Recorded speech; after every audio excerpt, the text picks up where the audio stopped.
Γεια σου Νίκο. Γεια, καλώς ήρθατε στον χώρο της Ολότητας.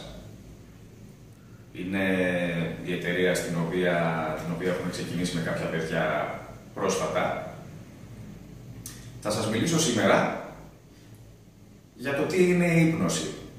Αυτό βέβαια είναι κάτι πάρα πολύ δύσκολο να το περιγράψει κάποιος, γιατί είναι σαν να προσπαθώ να σας περιγράψω, ας πούμε, πώς κάνεις ποδήλατο ή πώς κολυμπάς. Η ύπνωση δηλαδή είναι κάτι πολύ βιωματικό. Θα προσπαθήσω όμως μέσα από ένα-δύο παραδείγματα να σας δώσω μια εικόνα για το πώς περίπου λειτουργεί.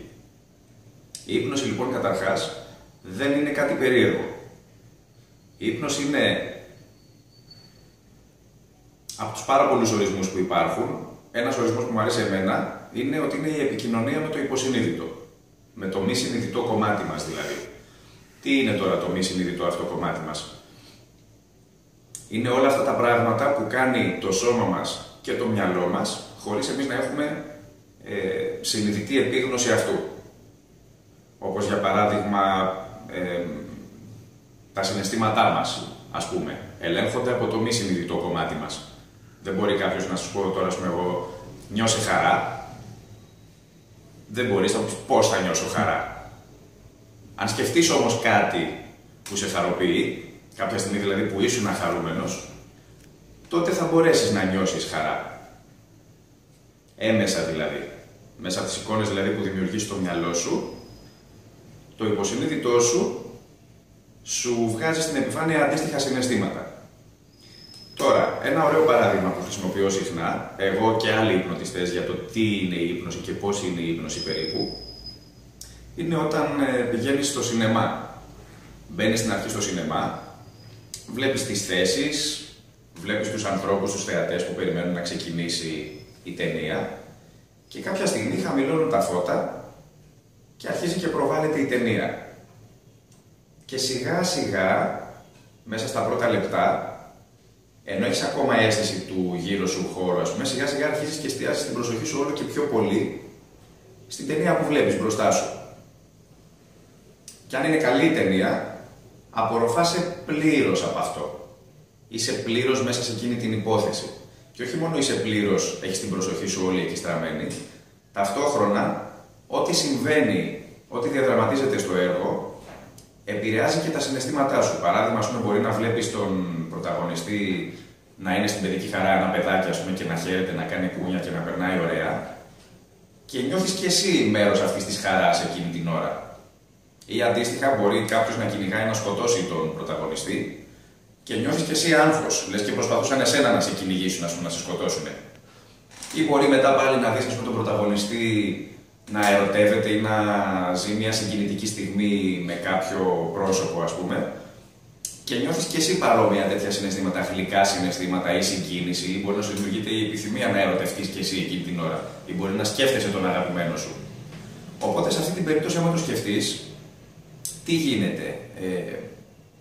Βλέπεις κάτι που ξέρεις εκ των προτέρων, την ταινία, ότι είναι κάτι φανταστικό, κάτι ψεύτικο, κάτι φτιαχτό. Αλλά ταυτόχρονα εν γνώση σου έχεις αφαιθεί μέσα σε αυτό και το βιώνεις και βιώνεις συναισθήματα σαν να ήταν πραγματικά αυτά. Οπότε αφενός έχουμε μεγάλη προσοχή στο τι διαδραματίζεται μπροστά σου και έχουμε και την αίσθηση σαν αυτό να ήταν πραγματικό και βιώνουμε έντονα συναισθήματα βάσει του τι βλέπουμε. Αυτό λοιπόν, μια που είπαμε εκ των προτέρων ότι τα συναισθήματα ελέγχονται από το μη συνειδητό κομμάτι μας, από το υποσυνείδητό μας, είναι μια μορφή ύπνωσης.